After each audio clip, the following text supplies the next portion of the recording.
Bonsoir à tous, il est tard, il est 1h32 du matin. Ouais, 1h32 du matin. On vient de m'envoyer une vidéo. Du coup, j'ai été vérifier cette vidéo avec des sites officiels. Cette vidéo est totalement véridique. Je J'ai vraiment pas de voix. J'ai vraiment pas de voix. Je sais pas si ça fonctionne. Ah si, ça y est, ça fonctionne. Désolé, alors ça avait peut-être coupé sur le début. Donc je disais, il est 1h33 du matin. Je vous fais voir une vidéo, on en parle juste après. Je vous demande de la partager à un max. Je suis sans voix. Franchement, avec tout ce que ça implique, là, j'ai plus de mots. Moi-même, j'ai plus de mots. J'ai vraiment plus de mots. Je vous fais voir ça tout de suite. C'est ça, c'est une circulaire qui va être adressée au préfet là Alors, dans les minutes. On redémarre. Les heures qui viennent, elle les place au centre. Elle n'est pas encore sortie. Elle n'est pas encore sortie. C'est la dernière version que nous on a pu consulter avant qu'elle soit donc distribuée. Elle place les préfets au centre du dispositif de délestage. En fait, elle reconnaît d'abord qu'il y aura en cas de délestage une interruption des communications. Téléphonie et Internet ne fonctionneront pas dans les zones délestées.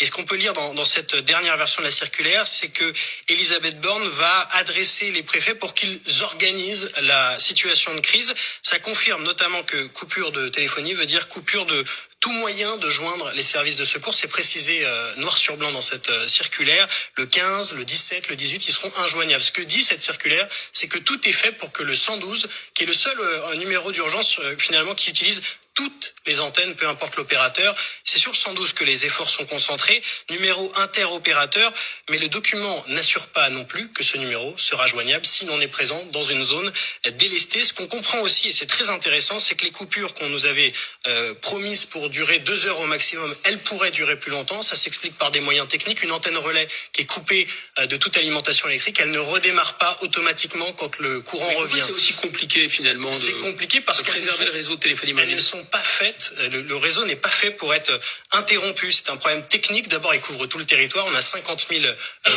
pylônes d'antennes.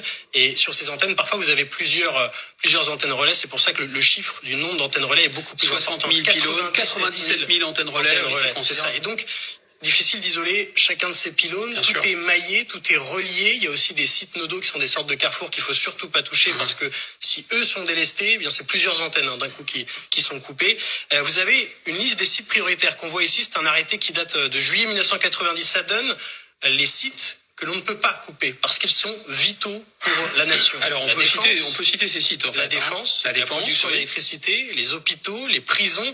On parle d'environ 14 000 sites prioritaires. Les opérateurs ont demandé à intégrer cette liste parce que la situation le demande. Le problème, c'est que si les préfets peuvent adapter cette liste, tous les 2 ans, ils ont le droit de faire une modification de la liste. Ils ont une limite qui est de 30. Non, mais attendez, écoutez bien. Ils parlent de couper, quand ils vont couper le courant, ça va nous couper le téléphone. Les box internet et ce qui s'ensuit logique, plus les téléphones portables. Et là, comme il l'a dit le monsieur, dans la circulaire, c'est bien stipulé, on ne pourra même pas appeler les services d'urgence. S'il vous plaît, partagez. 38% de la puissance de chaque département, de la puissance électrique. Et concrètement, ce qui a été dit aux opérateurs, si on vous met sur cette liste-là, eh bien, à ce moment-là, ça ne servira plus à rien de délester parce que la puissance aura dépassé les 38%. Donc si on vous suit bien, Baptiste Morin, il y a des sites qui sont absolument sensibles, ultra sensibles, et ceux-là ne seront pas coupés quoi qu'il arrive, et c'est ce qu'on entend.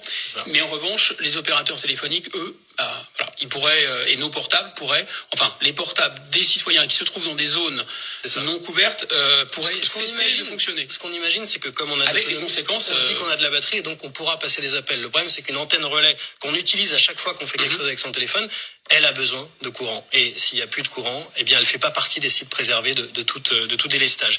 Et vous avez à l'image, et on peut le dire, l'autonomie d'une batterie de secours d'antenne relais, parce que certaines et la plupart ont des batteries de secours. C'est 30 minutes maximum. C'est fait pour pallier à des micro-coupures et donc éviter que des micro-coupures aient des conséquences plus graves. Le problème, c'est que la durée d'un délestage, c'est au moins 2 heures dans ce qui est prévu pour cet hiver s'il y a trop de tension sur le réseau. Quand les opérateurs ont rencontré des représentants des gouvernements, il leur a été dit notamment, est-ce que vous pouvez essayer de pallier ces 2 heures de coupure par des batteries de secours supplémentaires. Ce qui nous a été dit à nous, et les opérateurs l'ont chiffré, c'est que c'est plusieurs milliards d'euros d'investissement et que c'est 1 tonne d'équipement supplémentaire par antenne relais. C'est une information exclusive Europe 1. C'est ça, c'est une circulaire qui va être adressée au préfet là dans les minutes, dans les heures qui viennent. Elle les place au centre. Elle n'est pas encore sortie. Elle n'est pas encore sortie. C'est la dernière version que nous on a pu consulter avant qu'elle soit donc distribuée. Elle place les préfets au centre du dispositif de délestage. En fait, elle reconnaît d'abord qu'il y aura en cas de délestage une interruption des communications. Téléphonie et Internet ne fonctionneront pas dans les zones délestées.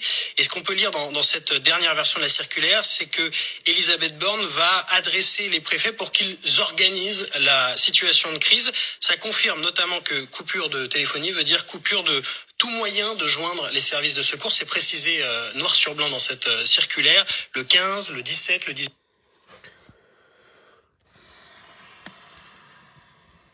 J'ai du mal à croire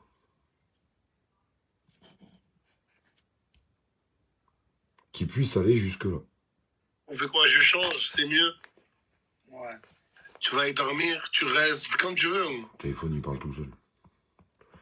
Ça veut dire, à travers ce qu'il est en train de dire le monsieur, que c'est marqué noir sur blanc, que tu peux avoir des coupures de téléphone. Il y a plein de gens qui n'ont pas de téléphone fixe, c'est ce qui s'ensuit, et que tu peux même pas appeler les services d'urgence. Mais vous vous rendez compte? Non, je suis dans un film. Attendez, il est 1h39 du matin, je vais me passer. C'est pas possible. Partagez l'information, appuyez sur ce petit bouton partage. Encore, je suis désolé, je vous demande de beaucoup partager en ce moment, mais comment on peut pas passer ces informations que très peu de personnes vont encore avoir? Je suis sans voix. Je vais essayer de dormir. C'est pas gagné, hein. Je vous le dis honnêtement. À travers tout ce qu'on voit là, c'est pas gagné du tout. Merci de le partager un maximum et envoyez-le à tout le monde. Je vous embrasse.